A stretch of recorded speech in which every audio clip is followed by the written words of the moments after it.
Wanasayansi wengi wamethibitisha dunia ndiyo sayari pekee inayokidhi vigezo muhimu vya viumbe hai kuishi.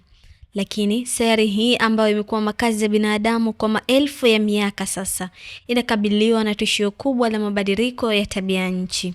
Kuongezeka kwa joto duniani, ukame, mafuriko na kupanda kwa kina cha bahari ni baadhi ya ishara zinazoonyesha kuwa mazingira yetu yanahitaji uangalizi kwa haraka. Mwaka 1972 Baraza Kuu la Umoja wa Mataifa UN lilitangaza rasmi katika mkutano wa kwanza wa Umoja wa Mataifa kuwa tarehe 5 Juni dunia itaadhimisha siku ya mazingira duniani. Lengo likiwa kuhamasisha jamii kutunza mazingira na kukabiliana na changamoto zinazokabili. Maadhimisho haya yanatoa fursa ya kutafakari mchango wa kila mmoja katika kulinda rasilimali za asili kwa ajili ya kizazi cha sasa na kijacho. Katika safari ya kutunza na kuweka usafi wa mazingira, wapo baadhi ya wananchi wazalendo walioamua kutumia muda wao kukusanya taka. Hapa na kukutanisha na wanawake, wanaeleza zoezi la ukusanyaji taka linavyokuwa mpaka kufikisha kiwandani ambapo taka hizi hufanywa kuwa malighafi. Mimi ni mfanyakazi wa kutafuta matakataka mitaani, nikipeleka hapa kiwandani kuuza, kutafuta riziki na watoto wangu. Ndio kazi zangu ninazofanya, kupita mitaani tafuta machupa, plastiki, taka za kwa vyombo vya havitakikani, baadhi ya vyombo vya havitakikani tunaweka pembeni, tunachukua ndoo za kwa safi, tunagawana, tunaika nyekundu mbali, kijani mbali, dumu mbali. Hizo ndo kazi zetu tunazozifanya. Sisi tunasaidia watu kusafisha mitaani, maana kwa sababu taka zinazagaa mitaani, tunafanya mazingira na kuweka safi ili tupate mazingira safi, ndio tunaofanya mu mitaani. Hapa tunalipa mashallah. Ikifika muda na tulipa vizuri tu. Mimi ni mjasiriamali wadogo wa mitaani ambao kwamba wale ambao wanaokota chupa wakija kuuza viwandani ili kupata riziki kidogo ya kupata kula na watoto. Wadau wa mazingira pia wanatutanabaisha taka zinavyoweza kuwa fursa nzuri ya biashara, ajira, sambamba na kutunza mazingira. Mzee Khalid Khamis, msimamizi katika moja ya kiwanda kinachopatikana Zanzibar, kinachojishughulisha katika uchakataji taka aina ya plastic na kuwa malighafi, ameeleza kwa upande wao wanavyoweza kutunza mazingira na kusaidia jamii. Hizi taka tunazozipata mara nyingi zinapatikana katika sehemu za majani humo. Kwa sababu zikizagaa hizi ni sehemu ya uchafu mkubwa kama pempasi. Hasa pempasi zinaenda sehemu zake huko, na hizi takataka nyingine zinakuja sehemu zetu kama hizi, tunaziboresha hapa. Zikifika hapa zinakuwa taka, lakini tukishachambua zinakuwa sio taka tena, zinakuwa malighafi, tunaipeleka inakohusika.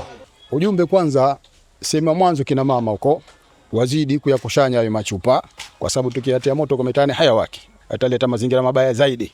La pili, kwa hiyo serikali tunataka watunge mkono, kwa sababu mwanzo mgumu. Ikiwa kuna mikopo inapatikana, basi watupe kutokana na shughuli zetu zinapokwenda, kwa sababu tunataka tuiongeze mitambo lakini hataji harama. Mkurugenzi wa Manispaa Magharibi A, Mohamed Simba Hassan, ameeleza jitihada anazozichukua kuweka mazingira yanakuwa katika hali ya usafi ili kuimarisha usalama wa afya za wananchi. Moja kati ya jukumu la kisheria ya mabaraza ya manispaa ni utunzaji wa mazingira, lakini pia ni pamoja na usafi wa miji. Jitihada tunazozichukua za uzoaji wa taka, kipindi hiki tumekuwa na upungufu mkubwa sana wa maradhi ya kuambukiza, hasa matumbo haya. Kawaida huko nyuma ilikuwa inaonekana kukiwa na mvua maana yake na maradhi. Kipindi hiki kesi hizo tumezipunguza sana. Lakini jambo jingine ni kwamba kuna baadhi ya taka sasa hivi imeshaanza kuwa fursa. Kwa mfano taka za plastiki na taka za chuma zimeshaanza kutengeneza ajira kwa vijana wetu. Of course Baraza la Manispaa kwa kushirikiana na taasisi nyingine, kwa mfano taasisi ya uhifadhi wa mazingira ZEMA, kuna mashirika mengi yasiyo ya kiserikali, tunafanya kazi kwa pamoja kuhakikisha kwamba tunawafikia wananchi ili tuweze kusaidiana kwa pamoja juu ya namna sahihi ya kuweza kuyatunza mazingira na kuzihifadhi taka vizuri katika yale maeneo tuliyoelekeza. Lakini pia tuna vikundi kwenye shehia zetu ambazo tunasaidiana kufanya kazi kwa pamoja, masheha, lakini pia pamoja na ofisi ya mkuu wa wilaya. Yote ni moja kati ya timu ambayo kwa pamoja tunafanya kazi kwa pamoja kuhakikisha mazingira tunayatunza na wananchi hawaathiriki kutokana na athari zinazotokana na uharibifu wa mazingira. Mkurugenzi mkuu Mamlaka ya Mazingira Zanzibar ZEMA, Sheha Mjaja Juma ameeleza hali ya mazingira ilivyo katika visiwa hivi vya Zanzibar, mabadiliko ya tabia nchi yanavyoathiri maeneo ya fukwe. Tunafahamu kuwa dunia sasa hivi inakabiliwa na athari za mabadiliko ya tabia nchi katika nyanja zote, na amekuwa na athari kubwa za kiuchumi, kijamii na kimazingira. Ndio maana sasa kila mmoja anatakiwa achukue hatua. Tunafahamu kuwa Zanzibar ni visiwa ambavyo vinaathiriwa na athari mbalimbali za mabadiliko ya tabia nchi. Nguzo zetu kuu zote za uchumi kwa njia moja ama nyingine zina mnasaba na mabadiliko ya tabia nchi, kwa maana kwa ukiangalia utalii wetu unaathiriwa na mabadiliko ya tabia nchi, kwa sababu utalii unategemea 80% ya watalii wanaokuja hapa wanakuja na kuenjoy kwenye fukwe, lakini pia wanakuja kuenjoy kwenye matumbawe na rasilimali nyingine za baharini. Nyanja zetu kuu zote za uchumi manake ni climate oriented, yani kwa maana zinategemea hali ya hewa na mazingira. Tuna maeneo za Unguja na Pemba 148 ambayo tunasema ni hotspot. Hizo kiasili zilikuwa hazingii maji ya chumvi, na hizo zilikuwa watu wanatumia kwa shughuli za kilimo na shughuli nyingine, lakini sasa inaingia maji ya chumvi. Kwa hivyo kuna maeneo zaidi ambayo yanaathirika na mabadiliko ya tabia.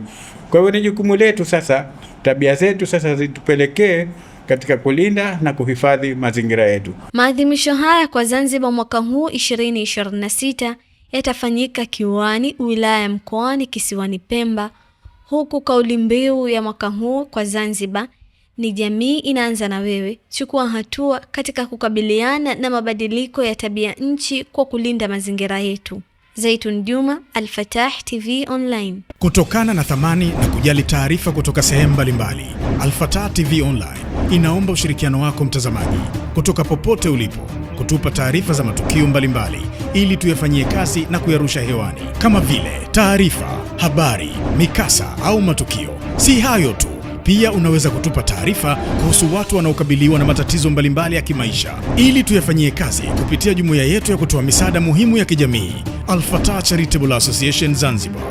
Wasiliana nasi leo kupitia namba zetu za WhatsApp alama ya kujumlisha